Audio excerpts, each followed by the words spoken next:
Hello, everyone. Welcome back to Just Listen to One podcast. And in this podcast, I am going to be talking about and reading some stuff about setting healthy boundaries in relationships in any shape, any department of relationships. So let's just get right into this podcast. Rather, you're dealing with a romantic partners or family, friends, or coworkers, maintaining a healthy boundary can help you strengthen relationships or avoid unhealthy conversations and improve your self-esteem and overall well-being. If you're curious on what are healthy boundaries, here are some stuff about that question. You might hear the word boundaries and image walls that separate from you and other people. In sense, that's true, but boundaries aren't necessarily a bad thing. In fact, you are an important ingredient in a healthy, balanced relationship. There are also a critical part of maintaining your intently mental health and physical well-being. Boundaries can include restriction on physical actions such as asking a roommate or partner not look through your phone or not interrupt when you're working from home. They can also be psychological, such as asking your spouse to accept that your goals and dreams may not always be the same as theirs. Healthy boundaries serve to encourage autonomy and reduce codependent habits, set expectations when interacting with others, give you a sense of empowerment and self-respect, encourage your physical and emotional comfort, clarification, individual responsibilities in relationships, and separate your wants, needs, and thoughts and feelings from those others. Without healthy boundaries, your relationships can become toxic and unsatisfying, and your well-being can suffer. You might feel taken advantage of if a friend keeps asking you for money, for example, or feel overwhelmed by stress if you feel the need to solve all your partner's emotional problems, or a parent continually invades your privacy, you'll feel like resentful. Similarly, if you continually ignore another person's boundaries, you risk making them feel uncomfortable and damaging the relationship. Boundaries aren't just necessary in your personal relationship, though. They also need in the workspace, where coworkers or managers might monopolize your time or disregard your needs. Unhealthy boundaries at work can also follow your home and reduce quality in your personal life. One study showed that when boundaries are blurred between personal life and work, people experience more emotional exhaustion and less happiness. On the other hand, setting boundaries, particularly when it comes to job duties, can lead to a greater sense of empowerment. Learning how to set and maintain boundaries can change many aspects of your life, ranging from work to family relations to dating. It all starts when understanding the difference between healthy and unhealthy boundaries. Types of healthy boundaries. Personal boundaries can make in many forms. However, not every relationship requires to address every type of boundary. For example, you might need to set a physical restrictions with a coworker, but not your financial ones. Physical boundaries help you keep you comfortable and safe, not just when you're dealing with strangers, but also when you're interacting with those closest to you. For example, you might tell someone that you'd prefer handshakes instead of hugs, or you could tell a friend that you need to take a rest during a lengthy bike ride. If a physical space belongs to you, that can set limitations around you as well. Perhaps you don't want someone to intrude you in a bedroom or clutter in your office with their items.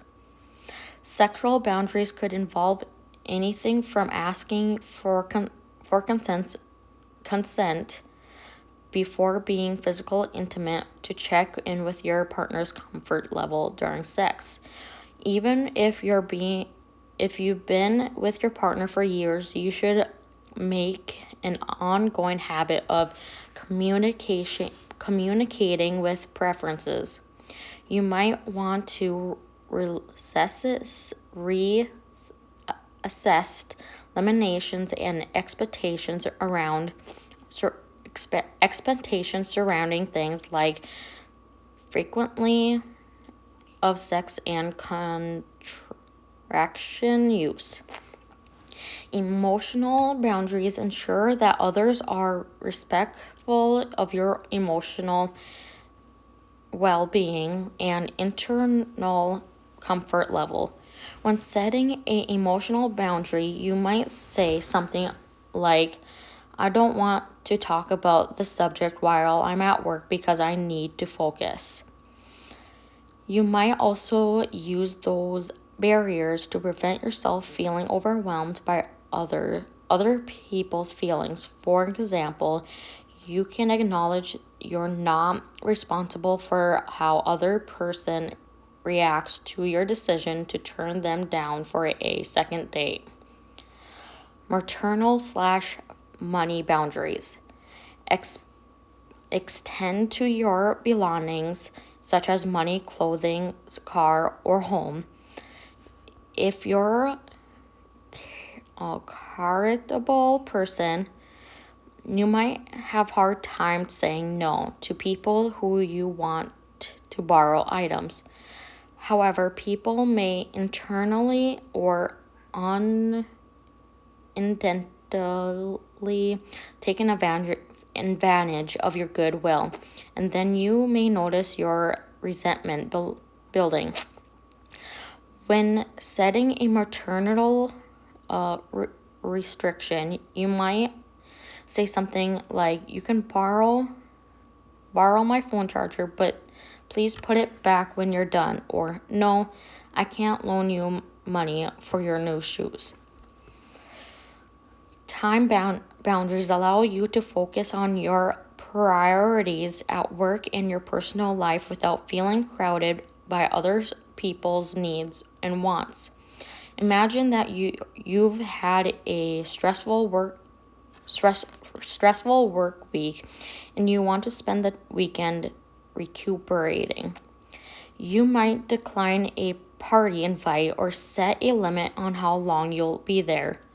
Other time-related restrictions could include asking a friend to avoid calling you during work hours or asking a partner to delay an important conversation until a more convenient time.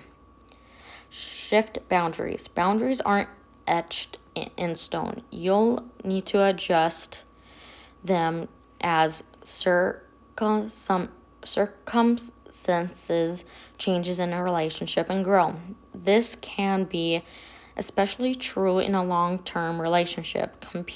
Communication is important as well as reevaluate and revise your boundaries.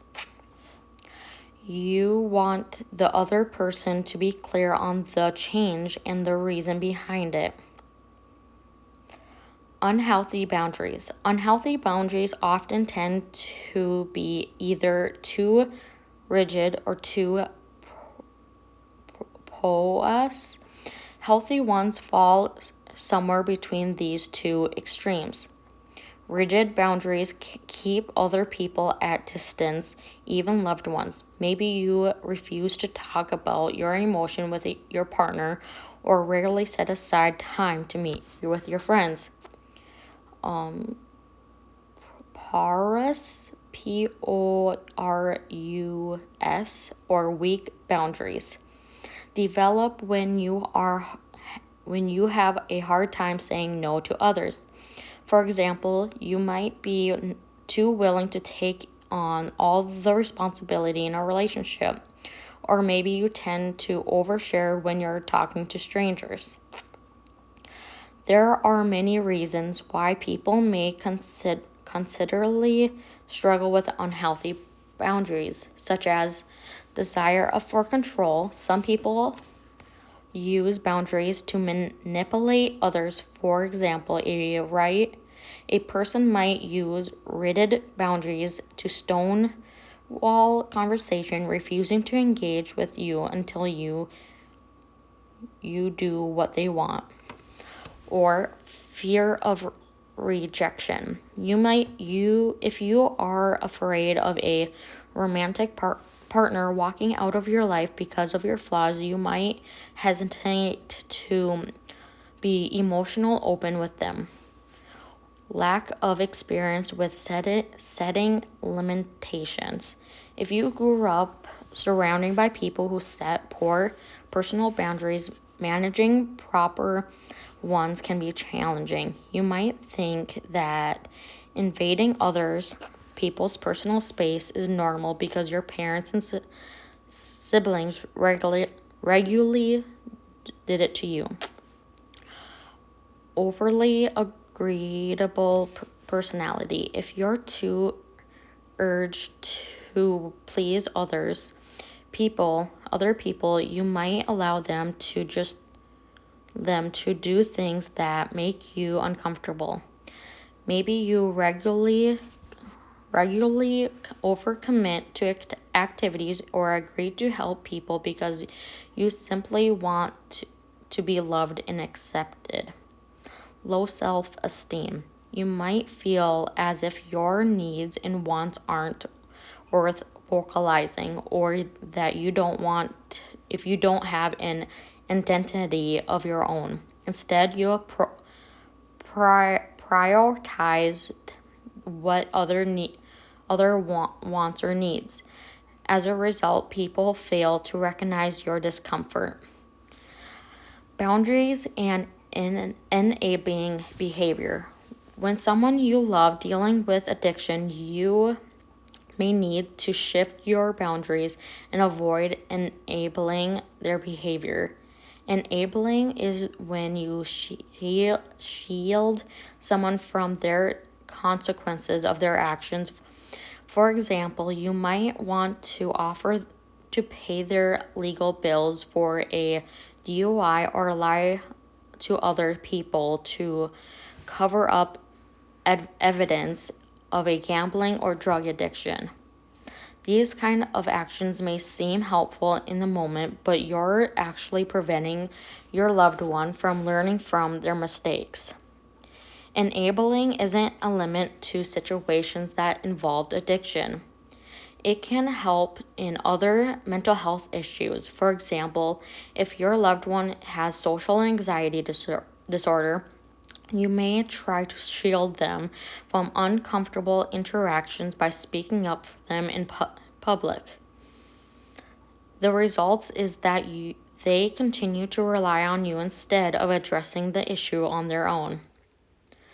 How to set and maintain boundaries.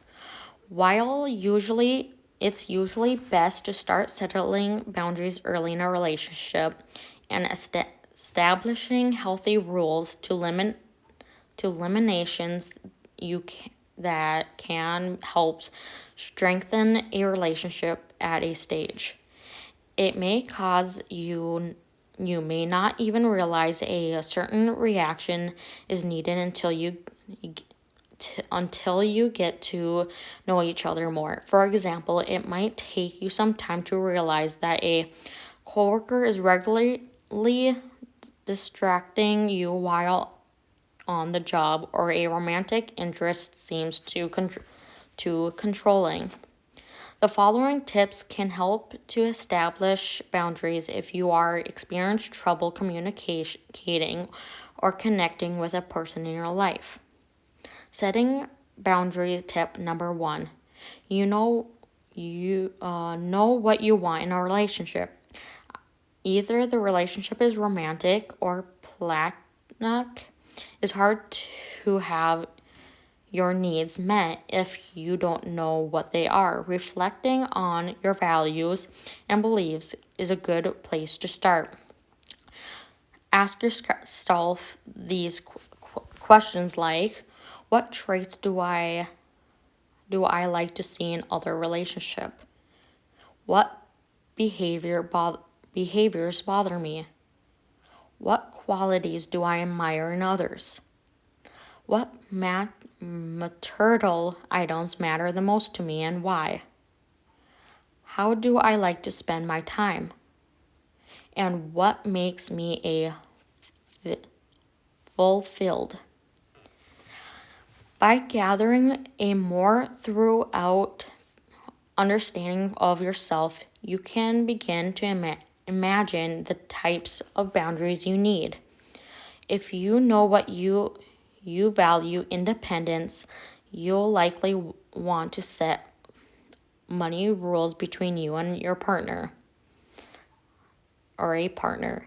If you value high productive or privacy, you might get physical boundaries with coworkers who tend to wander into your workspace. Assessing how you feel with someone. Thinking about how others make you feel also help you identify necessary boundaries. After interacting with other people, reflect on your feelings by asking yourself questions like, did the person make jokes or comments that make you feel disrespected? Did they do anything that made you physically uncomfortable or unsafe, such as raising their voice in anger? Did you feel pressure to do things that didn't match your values? Did you feel overwhelmed by the person's request or expectations of you? Or did you feel as if they were figuring on your sense of control or infantilizing you?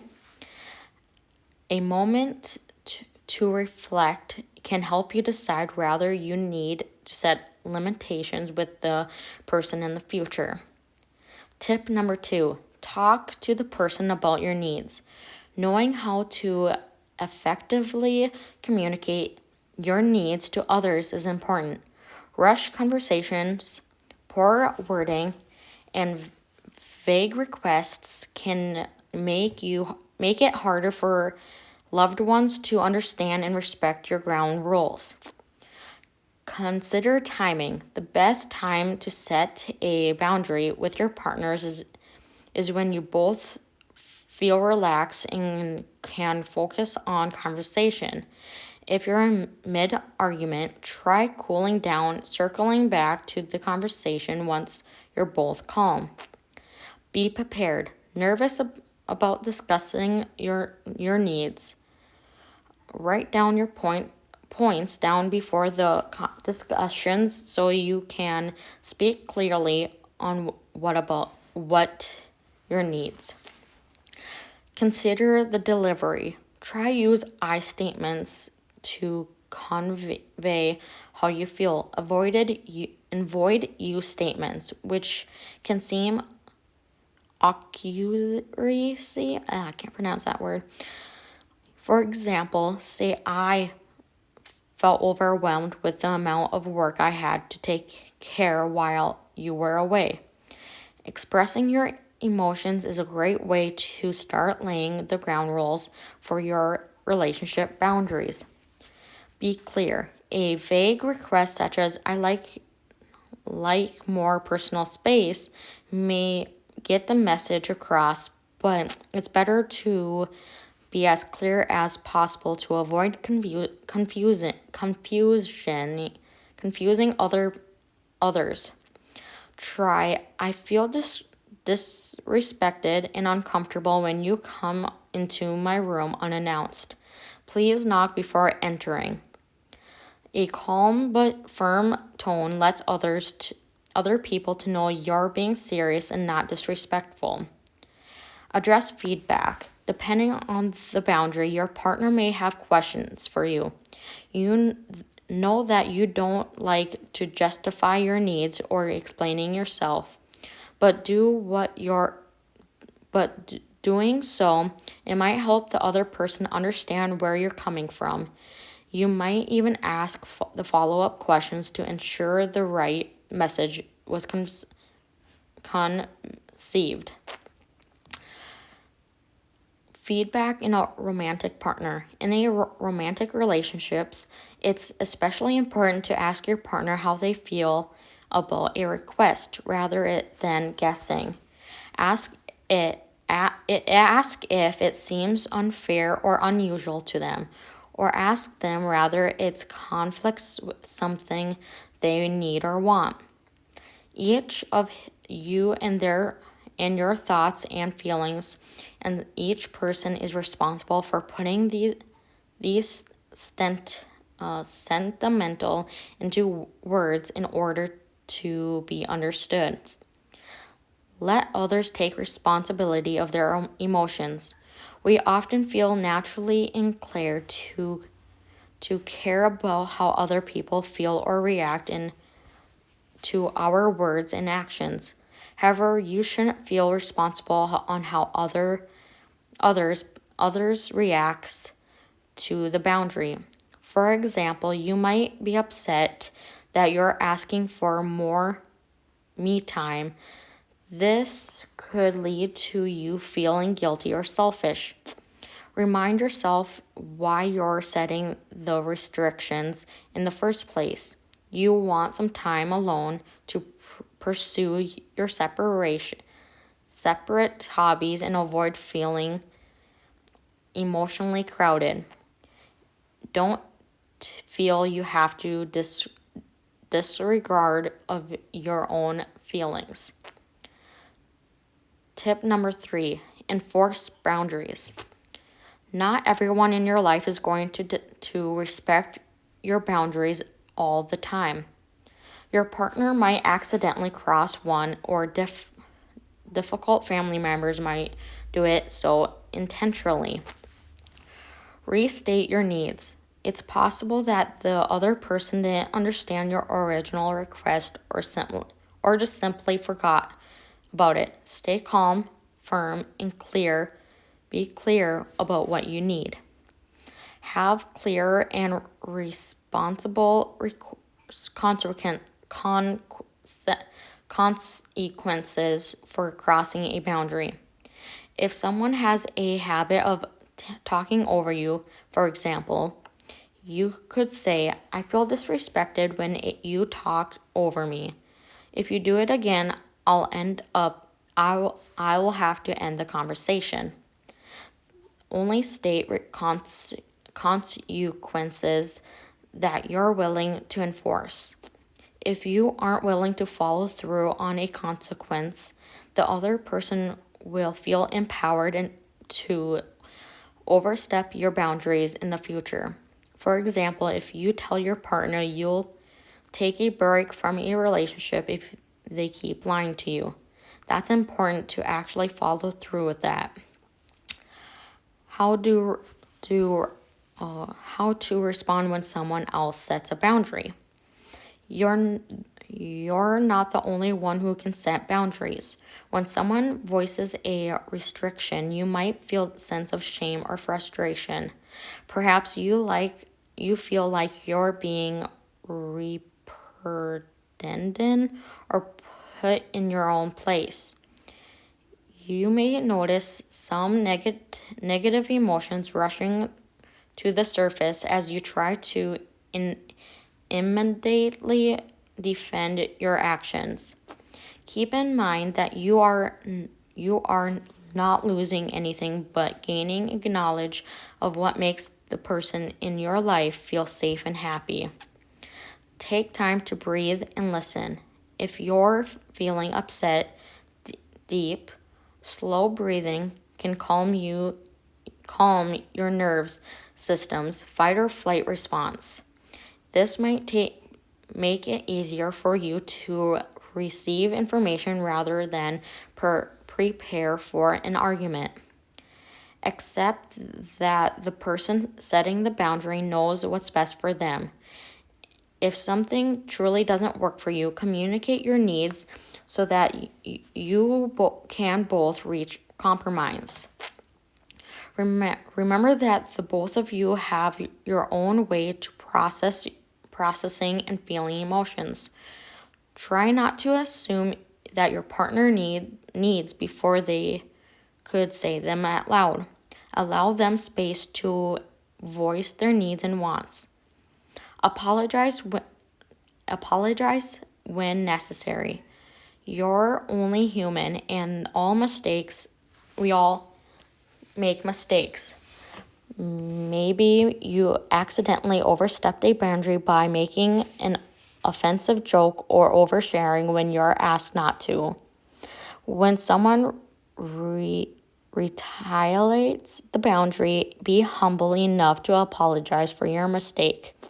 Ask for clarification if you feel free needed. By learning to accept and acknowledge other people's boundaries, you can start to think about how you can improve your own connections with others. And ultimately effective boundaries can lead you feeling empowered, and the results in a healthier relationship, more satisfying relationships. I hope those tips help you in any shape or form, and if it did, please let me know in the comments below. And if you guys have any ideas on what kind of podcast episodes you guys want me to do or talk about, let me know. I would appreciate it, and I will see you next Saturday. Bye.